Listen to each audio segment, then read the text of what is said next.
Hello everyone, welcome to Quick and Easy Cooking. Today I'm going to make a meat pizza. Now, the meat that I'm going to put on my pizza is ham, bacon, and pepperoni. Now, if you don't like that, you can always make a vegetarian pizza or any pizza of your choice. But for this video, I'm doing a meat pizza. Now, the ingredients that you will need are Italian seasoning, crushed red pepper. For our pizza sauce, I'm using Classico traditional pizza sauce, but you can use any type of pizza sauce that you prefer or any type of marinara sauce or your own sauce. Now I'm going to use pepper rings.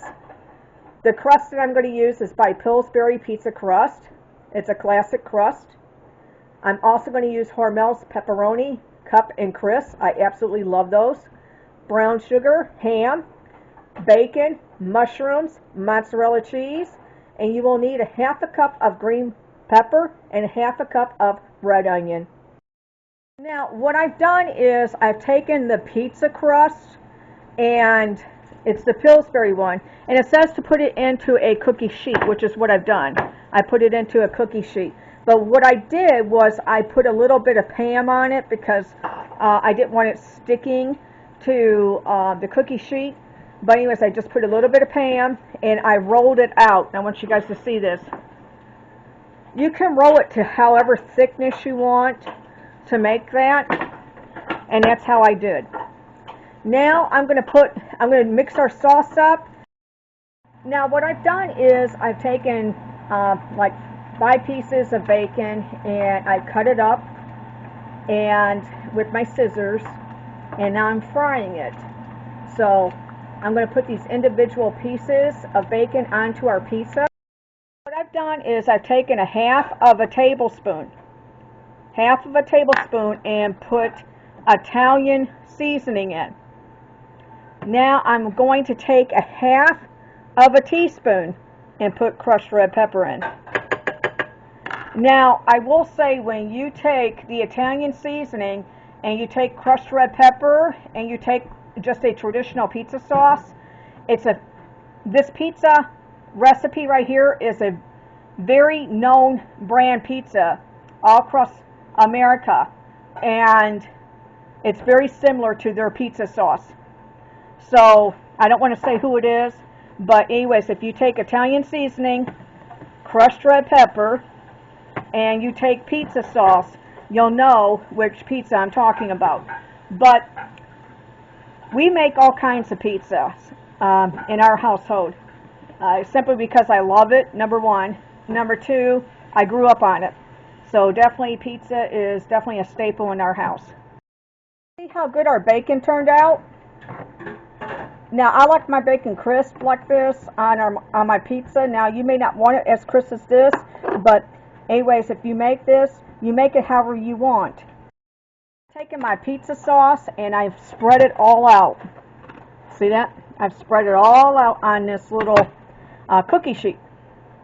Now what I'm going to do is I'm going to take my mozzarella cheese, and this is an 8 ounce, 2 cups, and I'm going to put my mozzarella cheese on this now, so bear with me. Now if you love pizza like I do, we have all kinds of pizzas. I make New York style pizza, I make Detroit style pizza, Chicago pizza, any type of pizza. I just absolutely love it. Like I said, I grew up on it. It was always like a Friday night thing. Now see, I have all my cheese on my pizza right here. Now, if you want to stop at this point, you can, because everybody loves cheese pizza. You don't have to put all the toppings on that I'm going to put on here. You can make this as a cheese pizza. It's very good this way as well. But what I'm going to do next is I'm going to take my pepperoni cups. They're called Cup and Crisp, and I absolutely love these on a pizza. Now, a lot of people use the regular Hormel pepperonis, but these are the ones that at certain pizza shops you can get, and they curl up. They're really, really good. They have the grease in them. They burn. These are the ones that I like to use. because these ones are good. Not the other ones ain't good, but these ones are. And if you know pepperoni, you'll know what I'm talking about. So I'm just going to label these, run these down the rows like that. And you put on as how many as you want. You know, some people like less or more. You can really deck this up the way that you want to. You know. The pizza, you know, you can make all different variations. You know, it's just not one way. You know, you can have all kinds of stuff. You can have vegetarian pizza. You can have cheese pizza. You can have a broccoli, mozzarella, basil pizza, cauliflower pizza. You can make all kinds of different things with it. Now I'm just going to add a couple more little pepperonis in here towards the ends, like that. Put that in there like that. So, as you can see, I got my little pizza right here. Got pepperoni on it. And Mom handed me the bacon. There you go. And so what I'm going to do is I'm going to take some bacon right here. I'm just going to, like, you know, sprinkle it all around. Now we pre-cook this. I chop this up with scissors. You know, you take a couple of pieces of bacon and then you just take the scissors, or you know, and just cut them on up. And you take a paring knife and just fry it. Or you can take, if you don't want to do all that, you can take bacon bits. Now, how many people remember back in the day bacon bits? You can do that as well. You know, if you don't want to do all that work. So, there we go. Thank you. Now I've got our ham. Now I love Canadian ham. Now I will say that on Domino's Pizza back in the day, and I'm sure they still use it today. I haven't had a Domino's in a long time. But Domino's used Canadian bacon. And it was absolutely one of my favorite bacons on pizza, Canadian bacon. And that is really, really good. So if you want to put Canadian bacon on, you can. I'm just using regular Black Forest ham from Hillshire on here. And I just chopped it up, you know, just like cut it up into like little bits like this. And then I'm just putting it on to our pizza. And like I said, you can put anything on this. You know, you can make it your own. And you know, that's the fun part of it, you know, making a pizza. You just make it the way you want it. You know, your toppings that you want.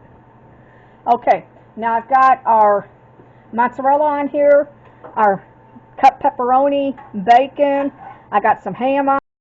What I'm going to do is I'm going to put this in the oven for 400 degrees Fahrenheit. And I'm going to put this in because I got a lot of toppings on my pizza. And it says if you have more toppings on your pizza, to adjust your time. So I'm going to cook this for about 15 minutes. Now look how good, you guys, this came out. This took about, at 400 degrees Fahrenheit, what, 18 minutes? 18 minutes. 18 minutes to cook. And look how good that looks. Look how good that looks. That's yeah. Nice and crusty. Yeah, it's nice and crusty. See that? 18 minutes. Okay. At 400 degrees Fahrenheit. Look how good that pizza looks. Right. Like I said, you can make this any which way you want. I'm going to let this sit for a few minutes. I took it out of the cookie sheet there because I don't want to cut up my cookie sheet with my metal pizza cutter. So, but you can see how nice it turned out. Yeah, it's nice and crusty and stuff. So this was 18 minutes in our oven at 400 degrees Fahrenheit. So, before I officially go off, I do want to say, please check out our video. We have another video, pizza video, that I did of baboli, and it has anchovies on it. So if you like anchovies and you like tomatoes, you like caramel olives and other stuff on your pizza, check out that video as well. Look how good this came out, you guys. This is 18 minutes in the oven. I have a lot of toppings on here, but it is really, really good. I had a little piece to the side there, and it tastes absolutely wonderful. Now, I did cook this at 400 degrees Fahrenheit for 18 minutes. Now, you may want to cook yours a little bit less. Now, I did say you would have to adjust depending upon how much toppings you had on your pizza. And you can see I had quite a bit. Now, I want to thank everybody for watching our video. Please click the subscribe button and the notification bell so that way every time I come on you know. I want to thank all the new subscribers out there. Thank you so much. And if you're watching this for the first time, please click the subscribe button. I would love to have you as part of my YouTube family. Again, thank you for watching the video. Take care, and I'll see you in the next video.